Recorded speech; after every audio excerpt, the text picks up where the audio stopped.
Hello everyone, আসসালামু আলাইকুম। সবাইকে শুভেচ্ছা জানিয়ে শুরু করছি আজকের রেসিপি। আজকে আমি আপনাদের সাথে ডিমের আরেকটি নতুন রেসিপি শেয়ার করব, যেটা খেতে অনেক মজার। চলুন তাহলে শুরু করা যাক। প্রথমেই আমি কড়াইতে 2 থেকে 3 টেবিল চামচের মতো তেল দিয়ে দিলাম। এবার এর মধ্যে দিয়ে দিচ্ছি হাফ চা চামচ লবণ আর একটুখানি হলুদের গুঁড়া। এখন এগুলোকে একটু নেড়ে মিশিয়ে নিব। মিশিয়ে দেওয়া হয়ে গেলে হালকা যখন তেলটা গরম হয়ে আসবে তখন দিয়ে দিচ্ছি ডিমগুলো আজকে আমি অর্ধেক করে নিচ্ছি। আপনারা চাইলে আস্তেও রাখতে পারেন। এখানে আজকে আমি 3টা ডিম নিয়েছি, আপনারা মানুষ অনুযায়ী বাড়িয়ে বা কমিয়ে নিতে পারেন।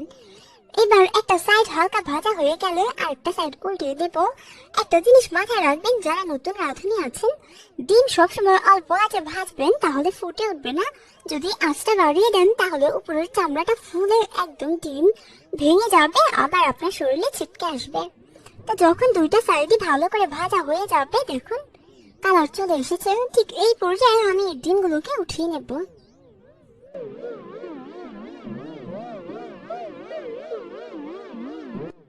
এইবার অবশিষ্ট তেলের মধ্যে দিয়ে দেবো হাফ চা চামচ আস্ত জিরা।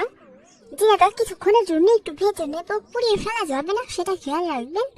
জিরাটা হালকা ভাজা হয়ে গেলে এবার দিয়ে দিচ্ছি পেঁয়াজ আর কাঁচামরিচ। এখানে 3টা মিডিয়াম সাইজের পেঁয়াজ আছে আর অনেকগুলো কাঁচামরিচ ফালি করে নিয়েছি, প্রায় 6 থেকে 7টা হবে। এবার এই পেঁয়াজটাকে একটু ভাজবো, তবে এর আগে পরিমাণ মতো লবণ দিয়ে দিলাম। লবণটা আমি কিন্তু 1 চা চামচ দিয়েছি, মানে বেশি করে দিয়েছি, পরে দেখে দেওয়া যাবে।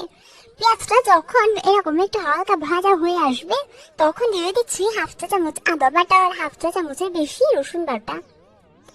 এবার এই আদা আর রসুনটাকে পেঁয়াজের সাথে ভালো করে ভেজে নেব, যাতে করে এর কাঁচা গন্ধটা চলে যায় আর একটা সুন্দর ফ্লেভার অ্যাড হয়।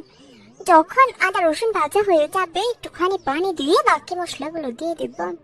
দিয়ে দিচ্ছি হাফ চা চামচ জিরার গুঁড়া, হাফ চা চামচ ধনিয়া গুঁড়া, হাফ চা চামচ হলুদের গুঁড়া, হাফ চা চামচ থেকে একটু বেশি মরিচের গুঁড়া দিয়ে দিলাম। যেহেতু অনেকগুলো মরিচ দিয়েছি তাই এমনিতেই ঝাল হয়ে গেছে, মরিচের গুঁড়াটা কম দিয়ে দিয়েছি। এখন যখন তেলটা ভেসে উঠবে, মানে কষানো পুরোপুরি কমপ্লিট হয়ে যাবে, এই যে দেখুন এইরকম তেলটা ভেসে উঠলে দিয়ে দিচ্ছি আলু। এখানে আমি 2টা বড় সাইজের আলুকে কুচি কুচি করে কেটে নিয়েছি, যেভাবে আলু ভাজি করা হয়। তো একটুখানি পানি দিয়ে এবার এই আলুগুলোকে নেড়ে মিশিয়ে ঢাকনা দিয়ে ঢেকে কষিয়ে নেব, যতক্ষণ না আলুগুলো সিদ্ধ হয়ে যায়। ঢাকনাটা খুলে একটু পর পর এভাবে একটু নেড়ে দেবেন, এতে করে নিচে লেগে যাবে না। আবারও ঢাকনা দিয়ে ঢেকে রান্না করছি।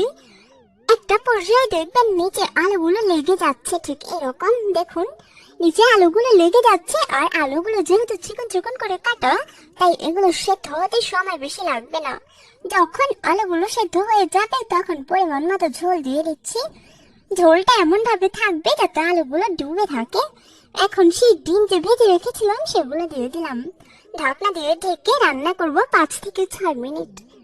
5-6 মিনিট পর এই আলুগুলো আর ডিম পুরোপুরি কমপ্লিট হয়ে গেছে রান্না। এখন বাকি যে জিনিসগুলো সেগুলো দিয়ে দিচ্ছি। দিয়ে দেব বেশি করে ধনিয়া পাতা কুচি। ধনিয়া পাতাটা যদি না থাকে তাহলে গরম মশলা দিতে পারেন। দিয়ে দিচ্ছি কাঁচা মরিচ ফালি, এটা ফ্লেভারের জন্য। আর লবণ দরকার ছিল, অল্প একটু লবণ দিয়ে দিলাম। এই পর্যায়ে আপনারা চেক করে নেবেন লবণ হয়েছে কিনা। লবণটা দেওয়ার পর এরকম একটু ঘুরিয়ে নিলেই কিন্তু মিশে যাবে।